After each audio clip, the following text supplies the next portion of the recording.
Olá, pessoal! Estamos dando continuidade à nossa jornada, O Poder da Paciência, capítulo 4, As Práticas da Paciência. E hoje são as últimas 5 práticas da paciência. A nossa jornada está chegando ao fim. Depois a gente só tem mais alguns videozinhos ali para terminar.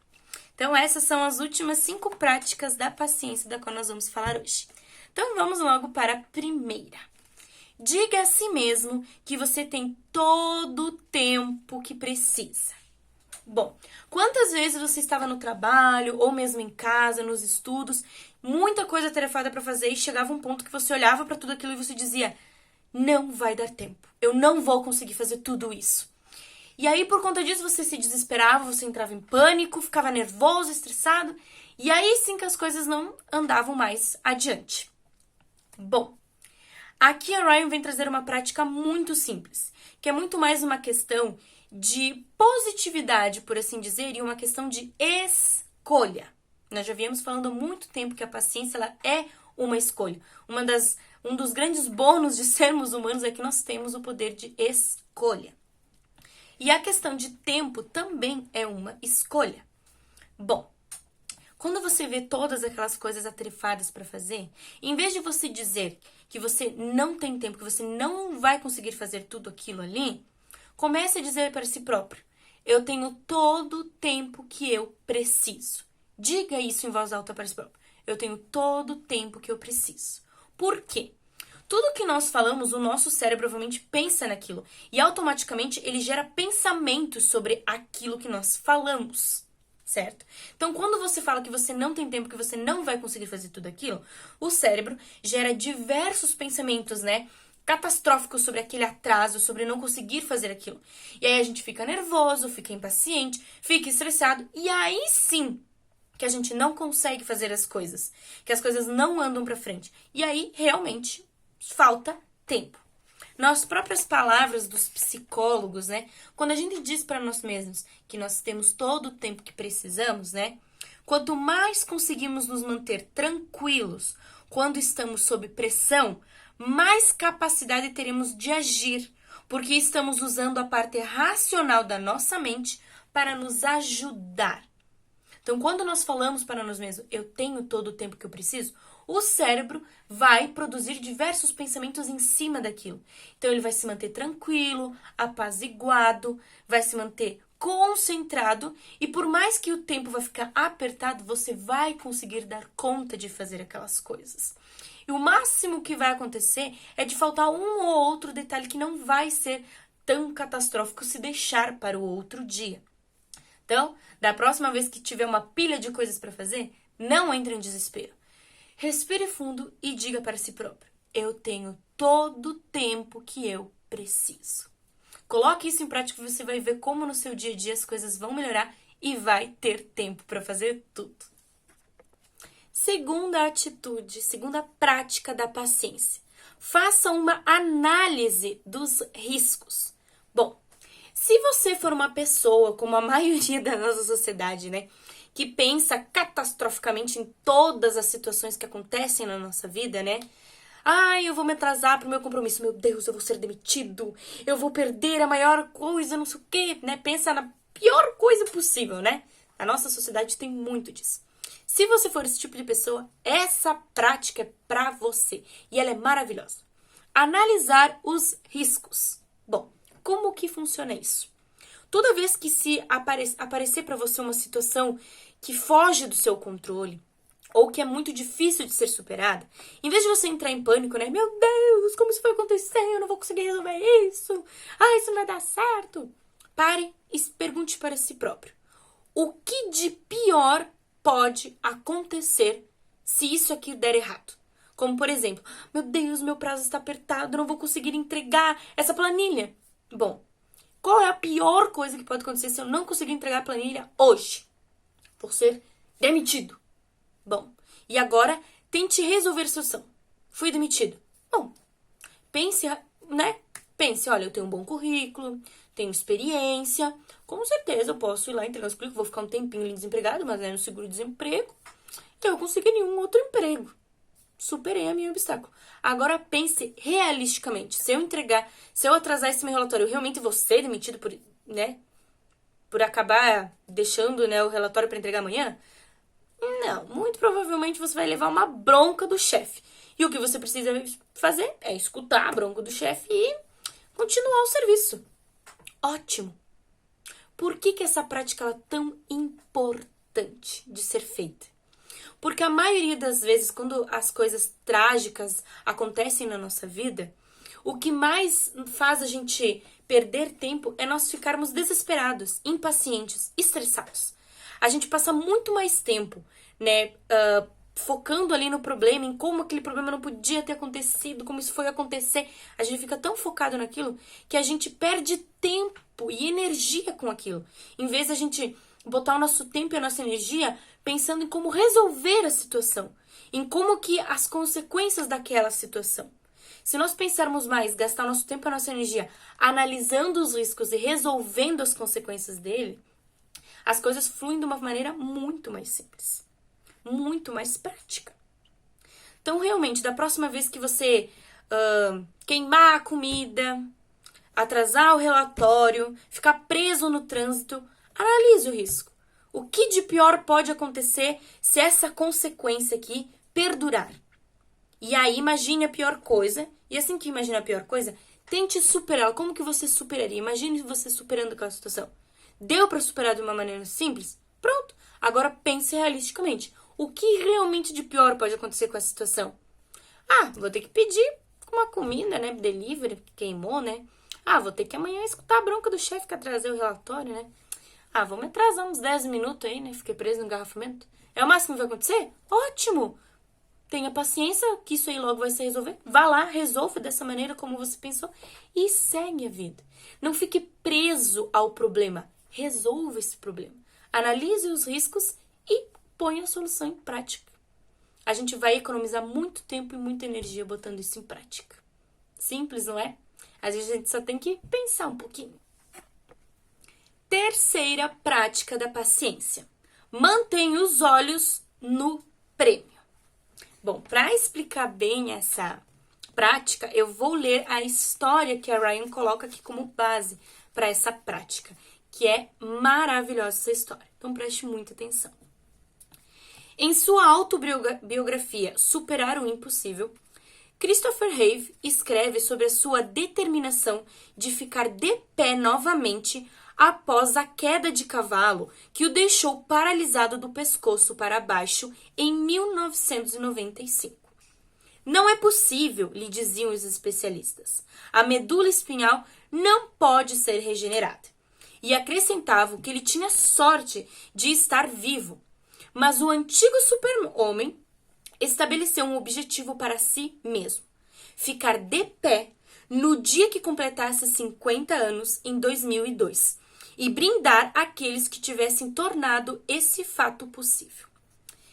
Christopher Reeve não se levantou para um brinde em seu aniversário, mas conseguiu sentar-se sozinho e mover braços e pernas, prova de que a medula tinha se regenerado um pouco, e também pôde sentir toques delicados e picadas de agulhas, mais um sinal de recuperação da medula espinhal.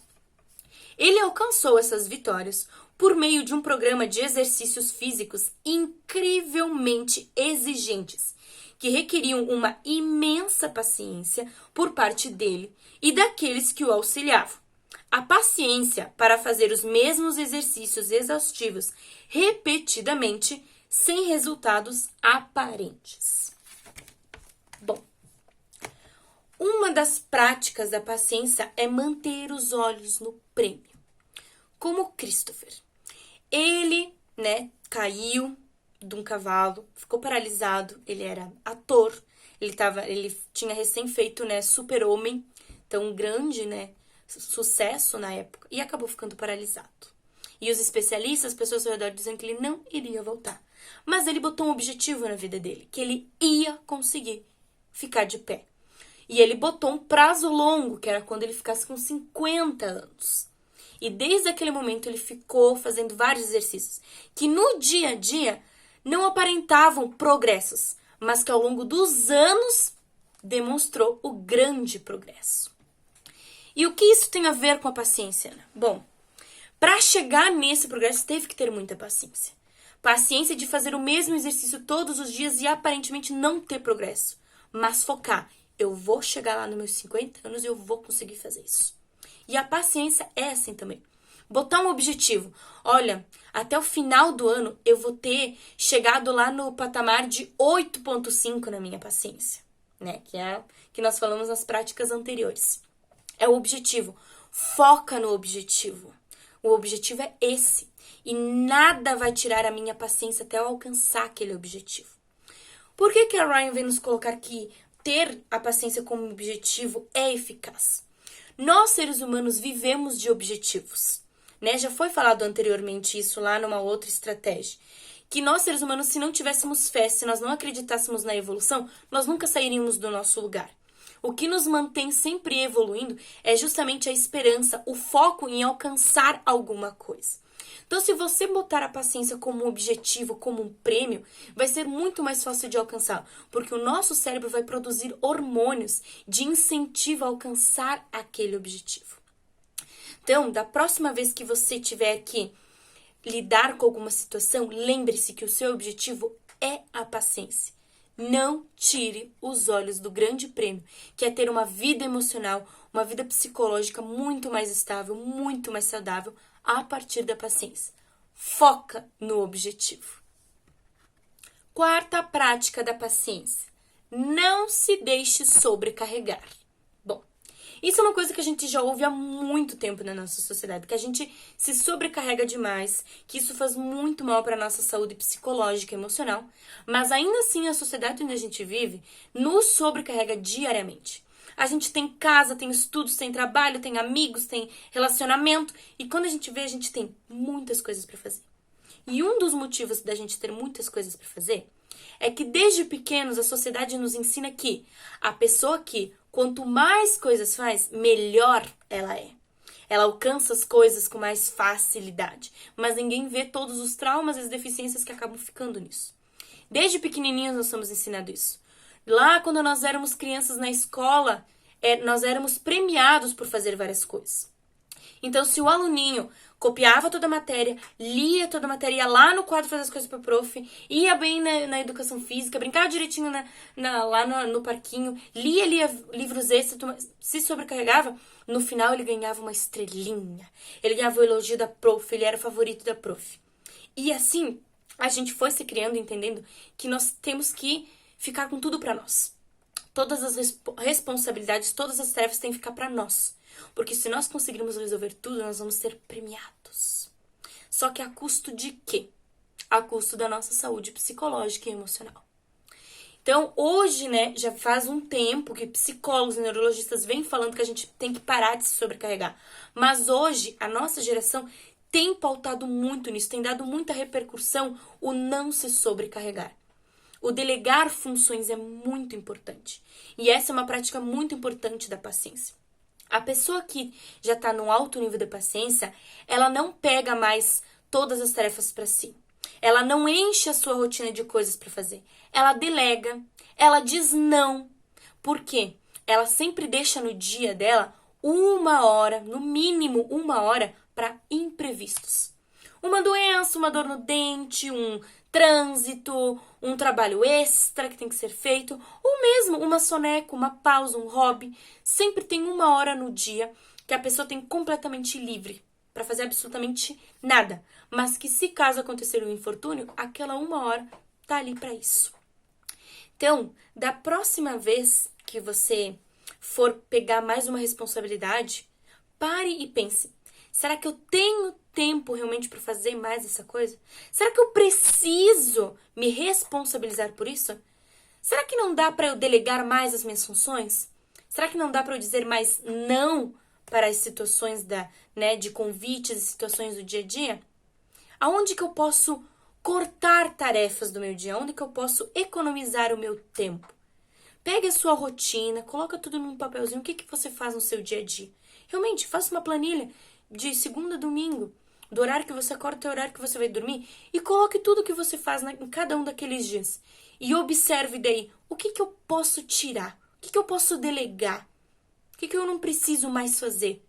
Se você conseguir limpar mais essa sua agenda, você vai perceber que a paz, a paciência vai conseguir se desenrolar de uma forma muito mais simples, porque você vai começar a ter mais tempo para lidar com as coisas. Para nós termos mais tempo para lidar com as coisas, nós primeiro temos que organizar o nosso tempo, delegar o nosso tempo e dar não para alguns tempos. Então, faça isso. Não se sobrecarregue tanto. Quinta prática da paciência. É vida ou morte? Bom, essa é uma pergunta que a gente tem que ter feito todos os dias na nossa vida quando a gente está no nosso extremo, né? Quando a nossa paciência está chegando lá no nível, lá no limite. Bom, a psicologia já explicou para nós que um dos motivos que nos faz perder a paciência está relacionado a algum tipo de medo. Algo acontece e nos convencemos de que se a gente não resolve aquela situação, se ela não, né, as consequências serão tão desastrosas que nós precisamos atacar aquela situação imediatamente. E é por isso que quando aparece aquela situação desastrosa, a gente já começa a gritar, a berrar, como é que isso foi acontecer? Quem é que fez isso? Como é que eles largaram? Né? Fica naquele desespero. É o medo de que as consequências daquilo sejam tão desastrosas que se a gente não atacar imediatamente aquela situação, é vida ou morte. Mas aí a Ryan vem nos fazer pensar. Em vez de sair desastrosamente brigando, pare e pense. Essa situação é realmente vida ou morte? É tão emergência assim a ponto de me fazer chegar lá no limite da minha paciência? 99% das vezes, não vai ser. É puro medo, angústia dentro de nós que aflora do nosso lado, do nosso subconsciente, do nosso lado irracional, das nossas emoções. Se nós começarmos a usar mais o nosso lado racional, respirar fundo, olhar para aquela situação e pensar, essa situação é realmente do jeito que eu tô imaginando? Ou será que eu tô fazendo uma situação de vida ou morte para uma coisa que não é? E aí a gente vai perceber. Quando a gente coloca isso em consciência, a gente realmente percebe que eu tô fazendo, olha, uma tempestade de copo d'água, isso aqui não tem nada a ver. Calma lá, vou respirar fundo e vou ver que, nossa, agora que eu parei para pensar e respirar, tão fácil, é só fazer isso. Ou, vai dar um pouco de trabalho, mas vai dar para resolver, relaxa, vamos resolver essa situação, vai demorar um pouco, mas dá para resolver. Raras vezes na nossa vida há situações de vida ou morte, né, que cheguem ao extremo. A grande porcentagem das situações da nossa vida é o nosso medo, é a nossa inconsciência reagindo ali de uma forma estabanada e atropelando as coisas. Mas se nós começarmos a nos perguntar mais, é vida ou morte? A paciência vai reinar. Para fazer essa perguntinha muito simples, é importante ela estar no nosso dia de uma forma muito nítida. Então, sabe post-it, que a gente tem, aqueles coisinhos que a gente cola? Escreva no papelzinho, essa situação é vida ou morte? E cola. Cola ali no computador do trabalho, cola na geladeira da casa, né? Faz uma pulseirinha. Cada um vai ter a sua maneira de fazer aquilo. Mas o importante é botar em um local que você relembre o tempo todo. Essa situação é vida ou morte? Ter aquilo relembrando o tempo todo a nossa consciência vai fazer o nosso lado racional funcionar mais de imediato, a um ponto que ele vai começar a trabalhar automaticamente, na rotina. E aí, as situações vão se resolver de uma forma muito mais simples. Então, cola aí o seu post-it e se lembre todo dia que nem toda situação é precisamente uma emergência de vida ou morte. Bom, pessoal, foi o vídeo de hoje, as dicas de hoje. Espero que tenham sido muito frutíferas, que vocês estejam gostando da jornada. E até o próximo vídeo!